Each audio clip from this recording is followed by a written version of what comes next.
बनती पगरिखिया, पशु की बनती पगरिखिया, नर का कछु न जात, जो नर नर की करनी करे तो नर से नारायण बन जात।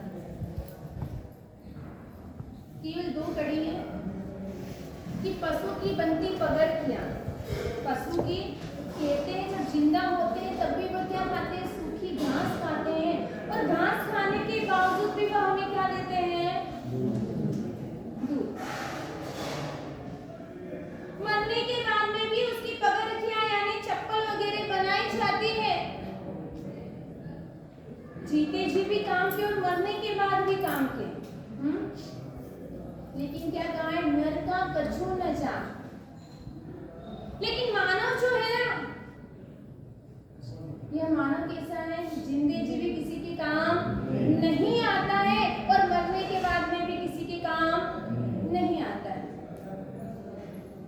दुनिया में कितनी फैक्ट्रियां हैं, कोई कपड़े की होगी, कोई अनाज की होगी, कोई किसकी होगी, सभी फैक्ट्रियों में कच्चा माल जाता है और पक्का होकर आता है। लेकिन यह जो मनुष्य की जो फैक्ट्री है, यह इस मनुष्य की फैक्ट्री में पक्का माल और कैसा निकलता है, पक्का माल जाता है, कच्चा होकर निकल जाता है। गुलाब जामुन खाए एकदम स्वादिष्ट, जब होटल पर जब गुलाब जामुन बनते हैं या शोकेस में पड़ा रहता है डब्बा, रास्ते से गुजरते हैं तो मुंह में क्या आ जाता है, पानी। आज रसगुल्ले खाए थे, रसगुल्ले आता है ना, तब हमें मुंह में पानी आ जाते हैं, और वही रसगुल्ला जब अपने मुंह में चला जाता है और जाने के बाद जब हम उसका विसर्जन करते हैं तब उसको देखने के लिए भी हम तैयार नहीं होते। अब बताएं, दुनिया की फैक्ट्री अच्छी है या अपनी फैक्ट्री अच्छी है? दुनिया की फैक्ट्री। एक बार हुआ यही, एक भाई साहब निकल रहे थे और उन्हें अच्छे लगे मावा बाटी, रसगुल्ला, गुलाब जामुन लेकर आ गए, खा लिया। खाने के बाद में चकमस्ती से घूमने लगे। एक दो दिन के बाद में वो निकल रहे थे, गुजर रहे थे, होटल की तरफ उनकी नजर थी और देख रहा था आज क्या लेकर जाऊं। ऐसे मुंह में पानी आए या ना आए, लेकिन होटलों के पास से गुजरे जब तो मुंह में अच्छे अच्छे की तपस्वियों के मुंह में भी पानी आ जाता है। सामने नहीं देखो, आप सामने तो देखोगे इसे, हाँ। और उसी वक्त सामने नजर थी होटल की और नीचे पैर में उसके पैर खराब हो गए। जैसे ही उसके विष्ठा के अंदर पैर खराब हुए, वह चींची करने लगा।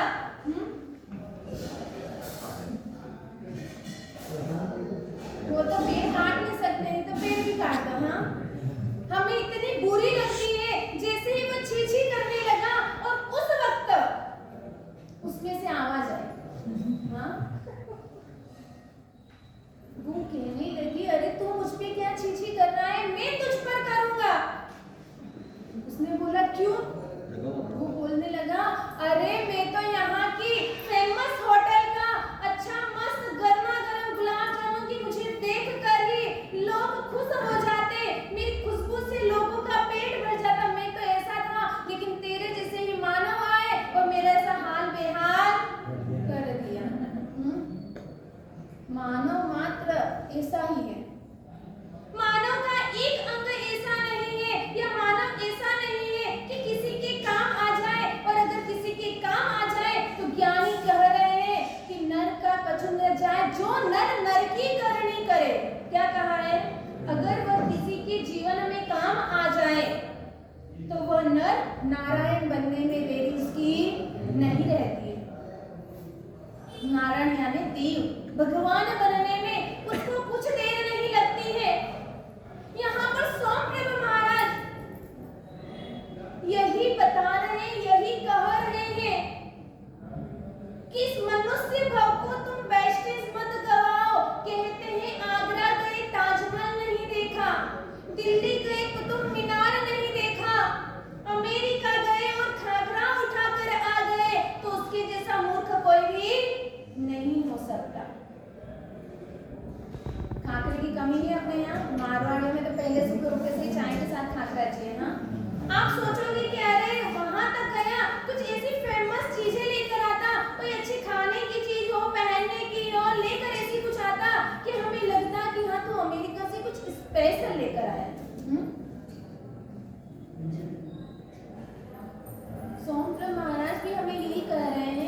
इस मानव भाव के अंदर जो तुझे कमाने जैसी चीजें हैं, एक बाप अपने बेटे को 5 लाख या 10 लाख दे दे, जिसके लिए देगा कमाने के लिए, और उस 10 लाख को वह केवल ऐसे ही उड़ा दे, बाप दूसरी बार उसको वापस 10 लाख नहीं देगा। हमारे अनंत उपकारी ऐसे तीर्थंकर प्रभु ने, ऐसे सिद्ध भगवंतों ने हमें यह मानव भाव दिलवा दिया। अब वापस अगर हम इसे वेस्ट कर देंगे तो वापस मनुष्य भाव मिलना दुर्लभ है। कहते हैं ये घड़ी जो चल रही है, अभी कुछ दिनों पहले ही खराब हो गई थी, चलती चलती रुक गई थी, किंतु जैसे ही उसमें सेल डाल दी क्या, उसको थोड़ा सही कर दिया तो वापस वह चलने लग गई।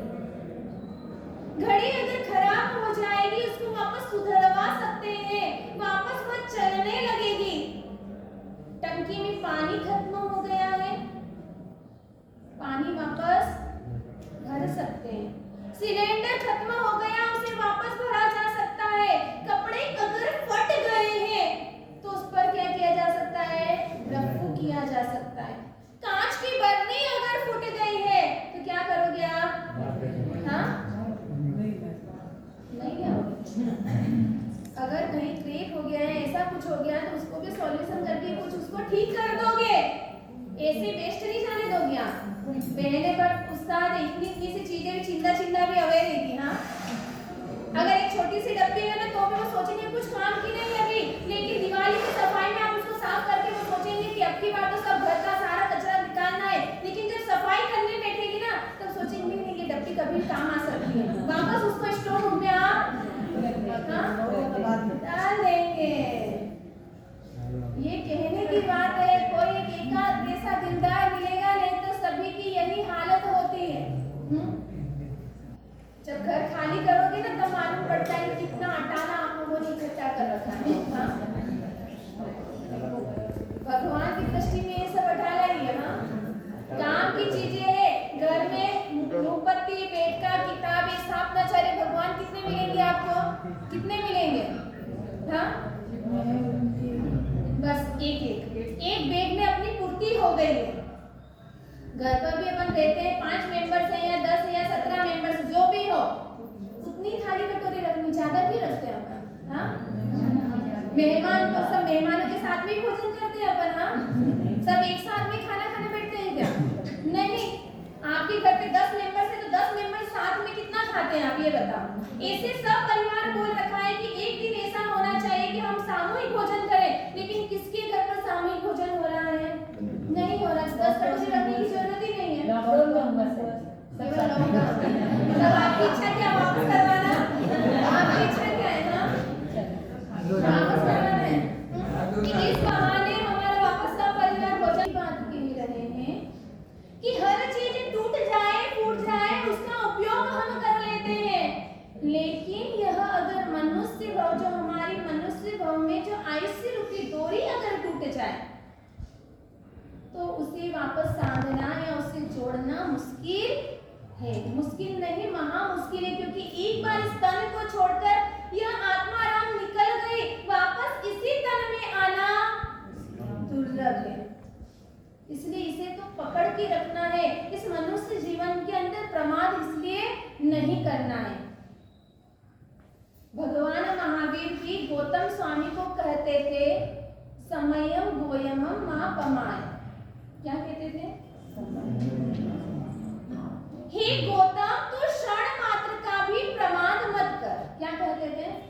गौतम स्वामी प्रमादी थे। हाँ, अपने को बोले तो अपने को लगता है हम प्रमादी हैं। सुबह 4 बजे हम उठते नहीं है। ऐसे ब्रह्म मुहूर्त में उठना चाहिए, जाप आराधना करनी चाहिए, ध्यान करना चाहिए, लेकिन वह चीजें हम नहीं करते तो यानी हम प्रमादी हैं।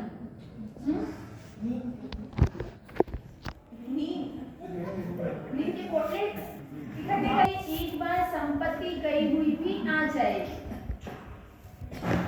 हमारा वाहन कोई चोरी हो गया वह भी हमें मिल सकता है, लेकिन समय गया हुआ वापस नहीं आ सकता है। कल अपन ने यही चर्चा करी थी कि समय एक बार बीत गया, वर्तमान निकल गया हमारा, उसके बाद में हम चाहें कि वही समय आए तो बड़ा मुश्किल है। और इस समय को हम किस तरह से वेस्ट कर रहे हैं, हाँ वेस्ट कर रहे हैं या वेस्ट बन रहा अपना समय? वेस्ट कर रहे हैं। इसका टीवी, मोबाइल, इसमें हम इतना दिन प्रतिदिन इतना निकाल रहे हैं, हमें मालूम नहीं पड़ रहा है कि हमारे 2 घंटे 4 घंटे कैसे निकल रहे हैं। पढ़ रहा आपको मालूम? आप बच्चे से बड़े कब हो गए आपको मालूम पड़ा? कभी सोचते हो मैं तो 18 की थी और 38 की कैसे हो गए? अफसोस होता है उसे कि मेरी उम्र इतनी बड़ी में कैसे हो गए, दिन निकले उसे तो मालूम ही नहीं पड़े, और वो दिन भी एक दिन आ जाएगा वो भी मालूम नहीं पड़ेगा। समय कैसे जाएगा किसी को कुछ मालूम नहीं पड़ता है। आया था आत्माराम और कब चला गया। हाँ एक भाई साहब ट्रेन में बैठे हुए थे, एक ही सीट पे बाजू बाजू की सीट पे 2 भाई बैठे हुए बातें कर रहे, चर्चा कर रहे हैं। आप भी ट्रेन का, प्लेन का, गाड़ी का, बस का जो भी सफर करते हैं, अपने बाजू वाली सीट पर बैठे हुए व्यक्ति से क्या पूछते सबसे पहले? पहले आपको कहाँ जाना है? पहली शुरुआत होती है कहाँ जाना है, दूसरे नंबर पे शुरुआत होती है आप कहाँ से हैं। सही है ना? अगर आप वहां जा रहे तो हाँ भाई साहब मुझे भी वहीं पे जाना, अच्छा हुआ साथ मिल गया, क्या कहते हैं? साथ मिल गया। दोनों के अंदर चर्चाएं होने लगी और पूछा, एक व्यक्ति ने दूसरे से कहा कि भाई साहब आप कहाँ जा रहे हैं? उसने कहा वो तो जाना है, अभी कहाँ पहुंच जाओगे? हाँ वो तो बोलते हैं ना तोता बोले राम राम, उसमें क्या अपन ने भी रटी है कि हमें मोक्ष में जाना है, पर कैसे जाना है वो मालूम नहीं है। हाँ उस भाई साहब ने कहा कि मुझे बॉम्बे जाना है। भाई साहब ने कह दिया मुझे बॉम्बे जाना है। उस भाई साहब ने उस व्यक्ति से पूछा, उसने बोला आपको कहाँ जाना? बोले मुझे भी सूरत जाना है। जब तो जोड़ी जरूर गई, बोले अच्छा है, टाइम पास अच्छा हो जाएगा अपना। एक जैसे मिल गए, सोचा चलो मुझे भी बॉम्बे जाना, आपको भी बॉम्बे जाना। आप अगली कड़ी में उसने पूछा कि आप कहाँ के रहने वाले हैं? उसने कहा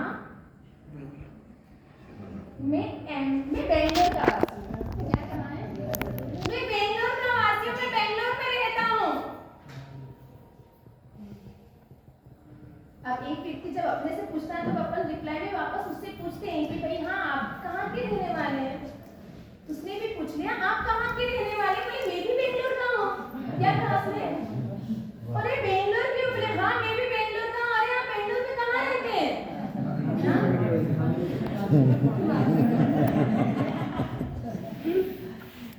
उसने कहा बेंगलोर में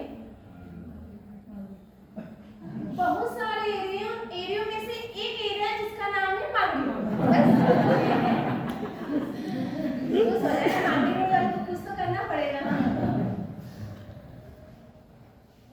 जैसे ही उसने कहा अच्छा आप मागड़ी रोड में रहते हो? बोले मैं भी मागड़ी रोड में रहता हूँ। अरे क्या बात है ना? बोले अच्छा मागड़ी रोड में कौन सी गली में रहती हो आप? भाई साहब ने कहा अरे मैं मागड़ी रोड में 7th क्रॉस में रहता हूँ।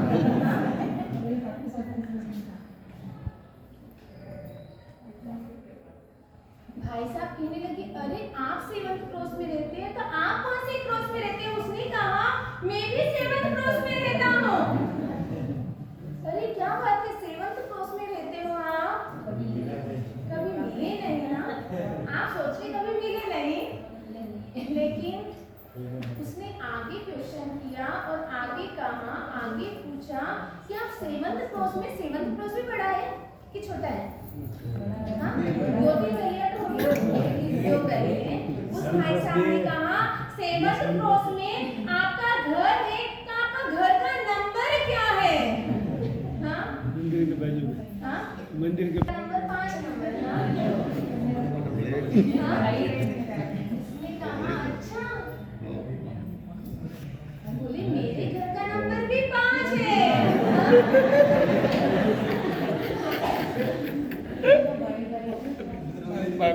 बाजू की सीट पे जो व्यक्ति बैठा था ना, वो सोच रहा है ये दोनों पागल हो गए। वो सोच रहा है ये दोनों पागल हो गए क्या? कह रहे बेंगलोर में रहते हैं तो ये भी बेंगलोर में रहता, बोले मैं मावली रोड में रहता, तो बोले ये भी मैं मावली रोड में रहता, ये बोले 7 क्रॉस में रहता, वो बोल रहा मैं भी 7 क्रॉस में रहता हूँ। घर का नंबर, मकान नंबर बताया है 5 नंबर, वो भी कह रहा है 5 नंबर के मकान में रहता हूँ। ये क्या पागल हो गए या कोई मूर्ख है? उनसे रहा नहीं गया और आखिर में उस व्यक्ति ने पूछ लिया कि जब आप एक गली में रहते हो, एक मकान में रहते हो, तो आप कैसे नहीं पहचानते हो? उस व्यक्ति ने कहा अरे तुम चुप रहो, हम तो दोनों बाप बेटे हैं। तो बोले तुम ये बातें क्यों कर रहे हो? बोले हम तो टाइम पास कर रहे हैं।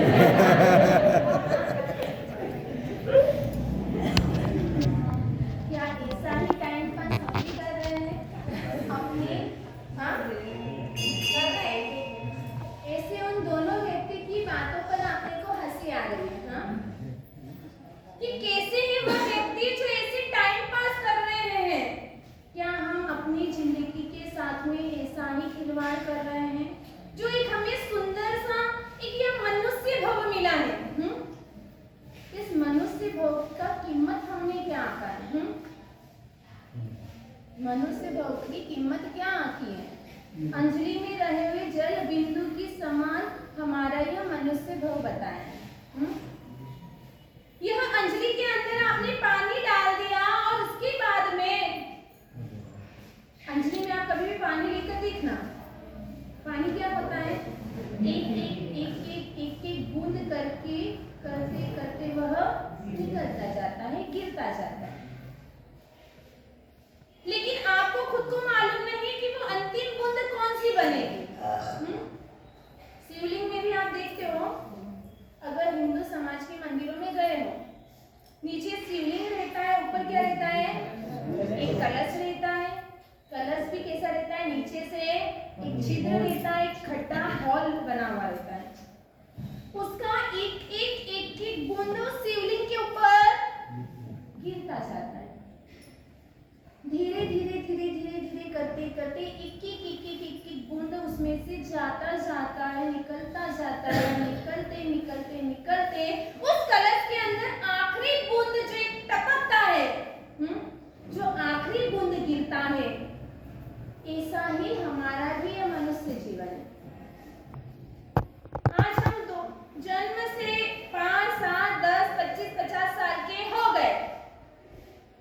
अब आपको मालूम नहीं है, आपको मालूम नहीं है कि हमारा किस समय भगवान के घर से बुलावा आ जाए। मालूम है 50 साल की उम्र में आएगा कि 25 साल की उम्र में आएगा? किसी को गारंटी है? नहीं। पर जाना जरूर है। आपको विदेश जाना हो तो आप क्या करते हो? पासपोर्ट लेते हो, जाते हो, करवाना पड़ता है ना। लेकिन उसका आने का टाइम फिक्स रहता है। उन दिनों के अंतराल के अंदर ही आपको आपके देश में आना पड़ता है। हमारा भी भगवान के घर से लिखा हुआ है, पर वो अपने को मालूम नहीं है कि वापस रिटर्न में टिकट कब है और कब जाना है। भगवान के घर से ही हम आए हैं और भगवान के घर जाना, भगवान के घर यानी कि वापस जहाँ पर हमने आयुष्य अपना बांधा है। कहते हैं जिंदगी के तीसरे पड़ाव में अपना आयुष्य बंधता है। जिंदगी के तीसरे पड़ाव में यानी तीसरे भाग में। इसीलिए हर 2 दिन के बाद में तीसरे दिन तिथि आती है। किस लिए आती तिथियां?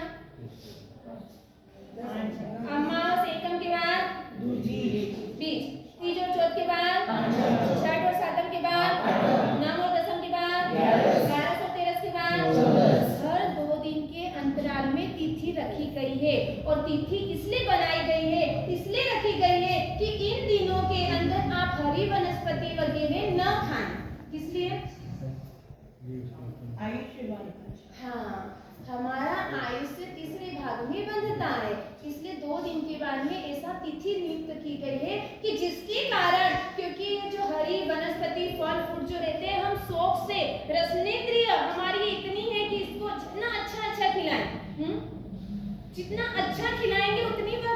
होती है और उतने ही कर्म का वह बंधन करती है। खाते खाते, भोजन करते करते हम ऐसे कर्म न बांध ले, हमारा आयुष्य कर्म उस वक्त न बंध जाए कि हमें दुर्गति में जाना पड़े। इस वजह से यह तिथि रखी गई। आजकल तो 10 की जगह 5 हो गई, वो बात अलग है, लेकिन ज्ञानी भगवंतों ने एक डगले पगले अगर हमारा पाप न हो जाए, हमें पाप से कैसे हटना, कैसे पीछे हटना है, यह हमें बातें बताई। ये धार्मिक स्थल बनाने की जरूरत नहीं थी। घर पर भी आप धर्म की आराधना कर सकते थे या नहीं? पहले के घर इतने बड़े बड़े होते थे, घर के अंदर ऐसा हॉल बनाया जाता था, उसी के अंदर बस सामायिक पोषण वगैरह सारी क्रियाएं करते थे। ऐसे स्पेशल कोई धार्मिक स्थल तो उपासना वगैरह नहीं बनाए जाते थे। गुरु भगवंत भी होते थे, विहार करते करते आते थे तो किसी के घर पर ही रुकते थे। वो समय कुछ और था, आज समय कुछ और हो गया। आज के समय में निषेध बता दिया है कि हाँ जितना हो सके, अगर अनुकूलता हो जब तक तो आपको उपासना में ही ठहरना।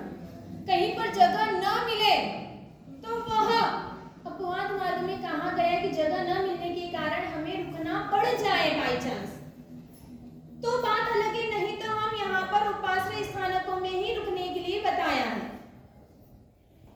पहले के आचार विचार अलग होते थे, आज के समय में अलग होते थे। पहले घर पर ही पोषण वगैरह कर लिया जाता था, क्योंकि घर भी इतने आलीशान होते थे, कितने बड़े बड़े भवन होते थे, इसलिए कोप भवन अलग होता था। पहले के समय में राजा रानी, अगर रानी राजा से रूठ जाए किसी कारणवश, उसे गुस्सा आ जाए या राजा की किसी बात के किसी आचरण से उसे ऐसा लगता है मेरी बात के विरुद्ध यह कार्य हो गया, तो क्या होता? रानी कोप भवन में जाकर बैठ जाती थी। केवल कोप भवन में भी जाकर कैसे बैठती थी? जो यह वस्त्र जो पहने हुए रहते थे उसको चेंज, यानी कि उसकी जगह ब्लैक कपड़े पहनती थी। काले कलर के कपड़े पहनकर वह कोप भवन में जाकर बैठ जाती, जब घर के अंदर घर के व्यक्ति को नहीं देखा जाता। पूरे घर में देख लेते, अगर नहीं देखा जाता तो समझ जाते कि उसको कोप भवन में जाकर देख लेते और वहां पर वह व्यक्ति मिल जाता था। फिर उसको धीरे से समझाकर बुझाकर उसे सही बात बताकर उसे मनाकर तुरंत वापस लेकर आ जाता था। आजकल घर के अंदर किसी एक व्यक्ति को गुस्सा आता तो क्या होता है? अपने घर की हालत क्या होती है? पूरा घर ही कोप भवन बन जाता है। एक व्यक्ति के कारण पूरा घर, पूरा परिवार के एक सदस्य परेशान हो जाते हैं। पहले तो एक व्यक्ति तो बस वही दुखी होगा, उसके मन के अंदर क्लेश चलते रहेंगे, विचार विमर्श होते रहेंगे कि ऐसा क्यों हुआ।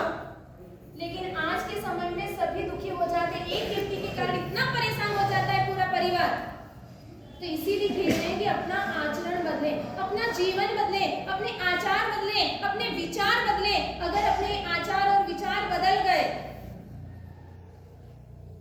तो आपको यहाँ पे आने की जरूरत भी नहीं पड़ेगी। आपको यहाँ आने की जरूरत नहीं, आपके घर में ही चारों धाम आ जाएंगे। आपका घर स्वर्ग बन जाएगा। स्वर्ग के लिए कहीं पर ऊपर जाने की जरूरत नहीं। अगर यहाँ पर स्वर्ग जैसा जीवन जिया तो अपने को आने वाले गांव में भी स्वर्ग मिल जाएगा, उसके लिए मेहनत नहीं करनी पड़ेगी। तो ऐसे ज्ञानी कह रहे हैं कि इस मनुष्य जीवन के अंदर अच्छी आचार विचार, अच्छी प्रवृत्ति और प्रमाद का त्याग करें। अपने दोहे भी स्कूलों में पढ़े जाते थे कि कल करे सो आज कर, आज करे सो अब, पल पल बीती जाए छे, बहुरर करेगा कब। हम ये बचपन से सुनते आ रहे हैं, अंतिम समय तक यही शब्द सुनेंगे, यही वाक्य सुनेंगे कि जो कार्य तुझे कल करने का है वह कार्य तू आज ही कर ले, और आज करने का है जो वह तू अभी का अभी कर ले, तुरंत कर ले, क्योंकि एक ही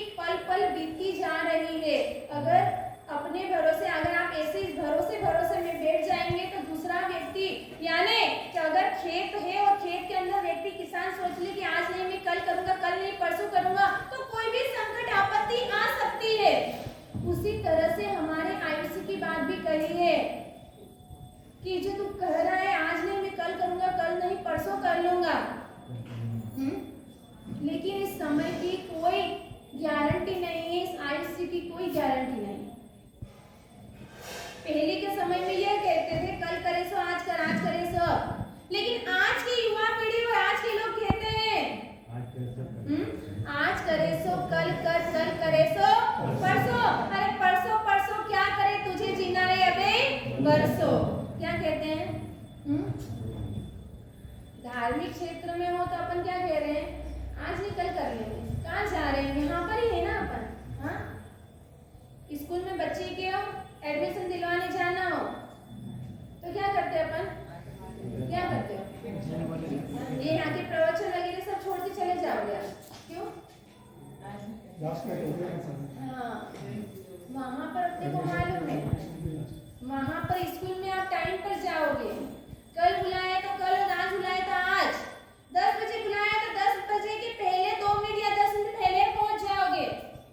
स्कूलों में टाइम से पहले, ट्रेन में जाना है आपको, सफर करना है, वहाँ पर आप 10 मिनट पहले जाओगे। और फ्लाइट में जाना है तो क्या कितनी देर पहले निकलोगे?